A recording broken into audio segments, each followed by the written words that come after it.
Happy Sabbath, everyone. A little excited. Got some information to share. And this video is basically for the people who don't know better, or are too lazy to search for themselves, or they're on the down low right now and they're not trying to go public with their searching, and you're curious. I highly suggest you watch this video and share it. We all know the book of Proverbs is a wisdom book, and Proverbs chapter 28 verse 9 says, "He that turneth away his ear from hearing the law, even his prayer shall be an abomination." Proverbs 3:1 says, "My son, forget not my law, but let thine heart keep my commandments." We all know, not heart. Right here, last I checked, this tells this to beat. So obviously it's the heart of the mind. 1 John chapter 2 verse 4 says, "He that saith, I know him, and keepeth not his commandments, is a liar, and the truth is not in him." Revelation chapter 14 verse 12 says, Here is the patience of the saints. Here are they that keep the commandments of God and the faith of Jesus." So Revelation chapter 12 verse 17 says, "And the dragon was wroth with the woman, and went to make war with the remnant of her seed, which keep the commandments of God and have the testimony of Jesus." Testimony of Jesus.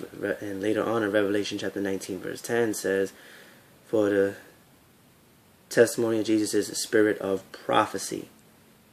So we have here a church that is keeping the commandments. There are 10 commandments, by the way, for those of you who don't know, and have the spirit of prophecy. That's another talk. However, I have a few scriptures I want to bring out and some quotes to back it up, and we'll see where it takes you. Okay, so we have here in, excuse my phone, I apologize. So Genesis chapter 2 verses 1 through 3 says, "Thus the heavens and the earth were finished, and all the host of them. And on the seventh day God ended his work which he had made. And he rested on the seventh day from all the work which he had made." Verse 3 says, "And God blessed the seventh day, and he sanctified it." He put it aside for holy use. And God blessed the seventh day and sanctified it, because in it he had rested from all the work which God created and made. So he rested the day. We realize it's on the seventh day. The Bible says right here in Genesis chapter 1, evening and morning was the first day, so sundown to sundown. So the seventh day was blessed. It was put aside for holy use. Now, we could turn to Exodus chapter, the famous chapter, Exodus chapter 20.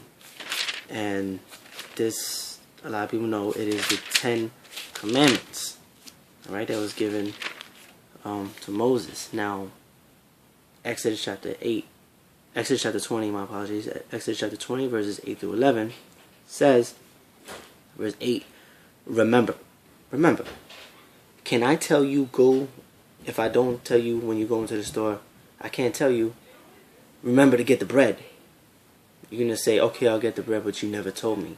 God had told us before about the Sabbath. Remember the Sabbath day to keep it holy. Verse 9, 6 days shalt thou labor and do all thy work. Verse 10,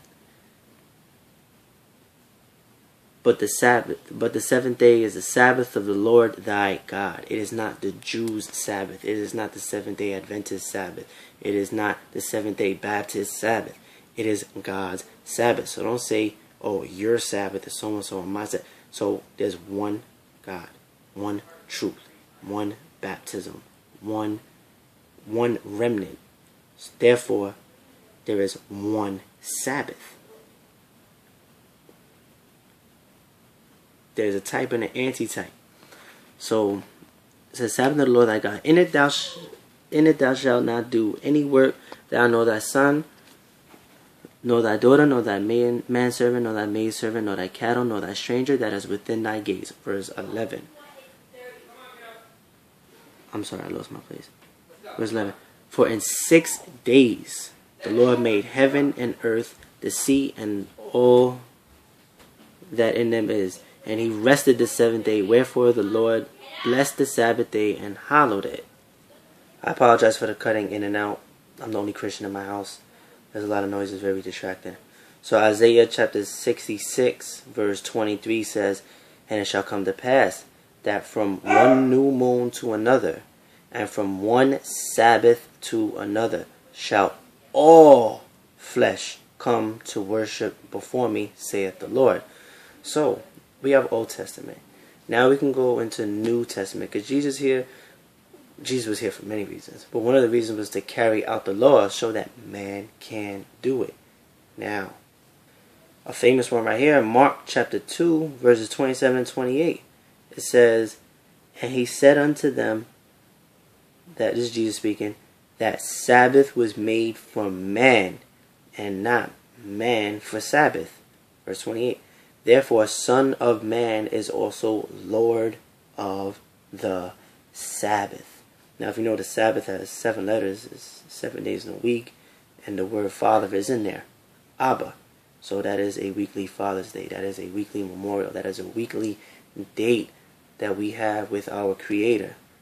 So one will ask the question now, from common sense and common knowledge now, what's going to happen to people on Sunday?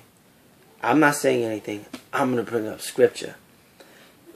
Matthew chapter 15 verse 9. Jesus says, but in vain do they worship me, teaching for doctrines the commandments of men. God made the Sabbath. Who made the first day holy? Aha! Good. I got your answer right here. The question was asked, whose day of worship is Sunday? I have this document right here. This is documented. Priest Brady, in a address reported in the News, Elizabeth, New Jersey, March 18th, 1903.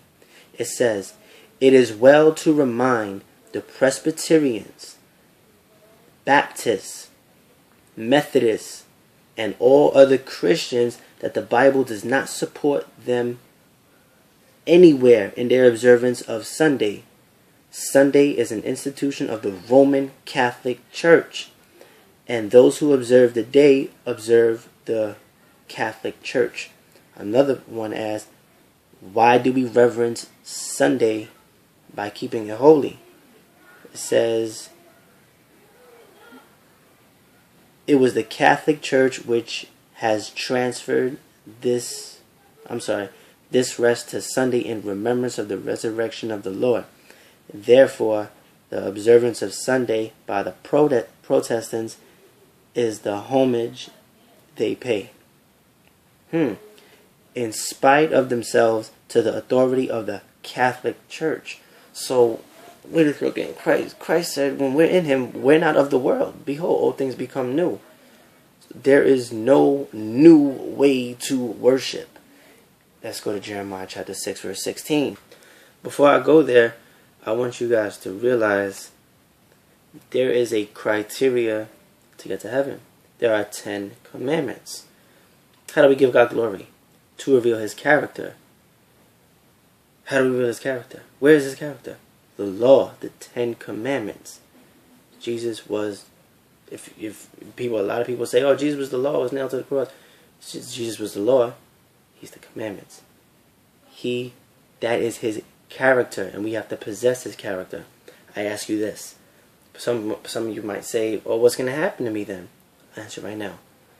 We cannot be murdering to the day, well, I can't say Jesus comes back because there's a probation period. So till probation closes. We cannot be murdering. We cannot be stealing. We cannot be lying. We can't be doing these things. So, I ask you this. If you have a job, and you work 9 to 5, and you decide one day, I'm going to go 1 to 8, and you set aside your own time, what do you think is going to happen? You're going to get fired. If God himself wrote the commandments with his own hand and he says, I am Lord, I change not, well, what do you think is going to happen? Friday, sundown to Saturday, sundown is the day. You guys are going to rest. You guys are going to worship. No work. No nothing. Me and you time. And you decide, you know what? There's a new way. I'm going to go. I don't need a law to tell me what to do. That sounds familiar? That's exactly what Satan did. I don't need a law to tell me what to do good. I can do good all by myself. Last I checked, we don't do nothing. It's Christ and us that does it.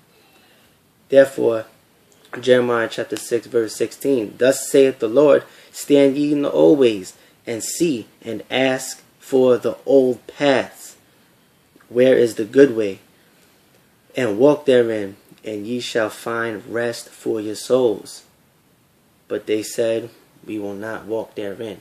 Those who reject the law and don't want to walk in the original law, you're not finding rest in your souls. You're doing it your own. Just saying, no, I am rich. I am increased with goods.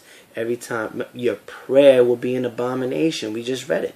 So remember, probation is not closed yet. That's the best part. So a lot of us still have time to repent and to change the ways. Remember, some people say, oh, the calendar, the days been added. Yeah, there's been days added to the year. I ask you this. Has there ever been 5 days of a week? Has there ever been 8 days of a week? No. The first day of the week was used for sun worship, the sun God. That's how Sunday worship came about. And if you do a whole history on it, you realize paganism mixed with the Catholic Church, they had to compromise, they bonded together, and that's it. First off, the Catholic Church, since the Pope is the beast and everybody can clearly profess that, and the Pope says Sunday is our mark, what do you think the mark of the beast is? I'm going to leave you with that. That's just a question. The Bible was speaking more than me. So, please, if I'm wrong in any shape, way, or form, I'll tell you right now, do not go to Colossians chapter 2, verse 16. If anything, that would be for me to say, not for you. But study that chapter out, see who they're talking to, and what that situation is. Alright? Probation is not over. Probation is not closed. We still got time. God bless y'all. God bless y'all. This is straight out of love, because I wouldn't be taking the time out to make this video and tell you guys about the law. And this specific day is such a rejoicing day. It's such a rejuvenating day, because you got 6 days to work. And then notice this. This is how I know it's a holy day. Because Friday, Sunday, and Saturday, Sunday, the most parties, the most danger goes on this time. And guess what? When you're with Christ, no weapon formed against you shall prosper. God bless y'all. Give me your feedback if anything.